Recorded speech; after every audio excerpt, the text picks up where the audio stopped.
Hello friends, मैं केयूर दावड़ा आप सभी का हमारे यूट्यूब चैनल में स्वागत करता हूँ। अभी अभी हमने जेईई मेन 2025 की प्रिपरेशन के लिए एक बिल्कुल नया ही कंसेप्ट लॉन्च किया है जिसका नाम है पीवाईक्यू सीरीज़। इस पीवाईक्यू सीरीज़ में हम एक के बाद एक सभी चैप्टर्स के पीवाईक्यू सॉल्व करेंगे जो कि अलग अलग कंसेप्ट्स के होंगे, यानी कि सभी क्वेश्चंस सभी कंसेप्ट हम यहाँ पर सॉल्व करने जा रहे हैं। तो ये कंसेप्ट आपको कैसा लगा वो हमें कमेंट सेक्शन में कमेंट करके ज़रूर बताइएगा।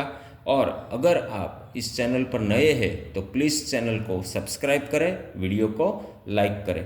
तो स्टार्ट करते हैं आज का क्वेश्चन, जो कि है क्वेश्चन नंबर 27 वेक्टर एलजेब्रा का, जो जेईई मेन 2024 में आ चुका है। तो मैं आपको सजेस्ट करूँगा, अगर आपने पिछले 26 क्वेश्चन सॉल्व नहीं किए हैं तो पहले वो वीडियो देखें, उसको सॉल्व करें और बाद में ये कंसेप्ट क्लियर करें। राइट, तो स्टार्ट करते हैं आज का lecture. Find the least positive integral value of alpha for which angle between two vector is acute. मतलब अल्फा की वैल्यू हमें फाइंड करनी है जो कि है मिनिमम पॉजिटिव वैल्यू, जिसके लिए ये दो वेक्टर क्या होने चाहिए, दो वेक्टर के बीच का एंगल एक्यूट एंगल होना चाहिए। राइट, तो ये जो पहला वेक्टर है हम इसको अज्यूम कर लेते हैं वेक्टर ए अल्फा -2 2, और दूसरा वेक्टर हम वेक्टर बी ले लेते हैं अल्फा 2 अल्फा -2। राइट, अभी ये दोनों वेक्टर के बीच का एंगल हमें गिवन है एक्यूट, तो हम एंगल की फॉर्मूला यूज़ करेंगे cos theta is equal to vector A dot vector B divide by magnitude of A into magnitude of B. Right, अब वेक्टर ए और वेक्टर बी दोनों का dot product alpha into alpha alpha square -4 alpha -4 divide by magnitude of vector A square root of alpha square +4 + 4 +8 into magnitude of vector B alpha square +4 alpha square यानी कि 5 alpha square +4। तो ये मिल गया हमें cos theta. Right, अब क्या बोला है, एंगल इज एक्यूट। तो सिंस एंगल इज एक्यूट मतलब कि हमारा जो एंगल है थीटा वो क्या होना चाहिए, 0 से 90 डिग्री के बीच का होना चाहिए।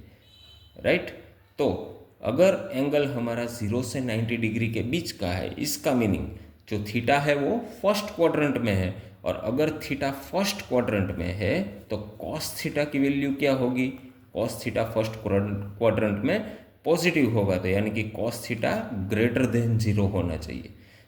तो इसका मीनिंग ये हुआ कॉस थीटा ग्रेटर देन 0 होने के लिए ये जो अल्फा स्क्वायर -4 अल्फा -4 है उसकी वैल्यू हमें क्या मिलनी चाहिए, पॉजिटिव मिलनी चाहिए। तो हम इधर लिख सकते हैं alpha square -4 alpha -4 greater than 0। Right, अब ये इनइक्वालिटी सॉल्व करने के लिए हम ये जो इक्वेशन है उसको परफेक्ट स्क्वायर में कन्वर्ट करेंगे। तो परफेक्ट स्क्वायर में कन्वर्ट करने के लिए हमें दोनों साइड +8 ऐड करना होगा। तो इधर हमें मिलेगा +4 ग्रेटर देन 0 + 8 विल बी 8। तो ये हमें मिल गया परफेक्ट स्क्वायर।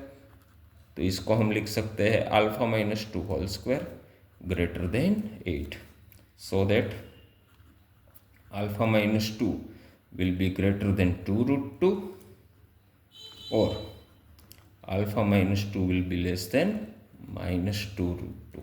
राइट, तो यहाँ से हम अल्फ़ा की वैल्यू फाइंड कर सकते हैं। तो अल्फ़ा विल बी 2 + 2√2 और अल्फ़ा लेस देन 2 - 2√2। राइट, अब हमें पता है फ्रेंड्स ये √2 यानी 1 पॉइंट समथिंग, तो इसका हम कैलकुलेशन करेंगे तो यहाँ से हमें अल्फ़ा मिलेगा greater than 4 point something. Right, और इधर से हम कैलकुलेशन करें तो अल्फ़ा हमारा क्या हो जाएगा, नेगेटिव मिल जाएगा।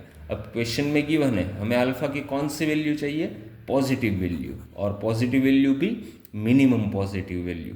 तो 4 पॉइंट समथिंग यानी कि 4 से बड़ी, 4 से बड़ी लिस्ट पॉजिटिव वैल्यू, तो अल्फा की लिस्ट पॉजिटिव वैल्यू हमें यहाँ से क्या मिल जाएगी, +5, राइट, जो कि हमारा फाइनल आंसर है। So our final answer is alpha is equal to 5। Thank you.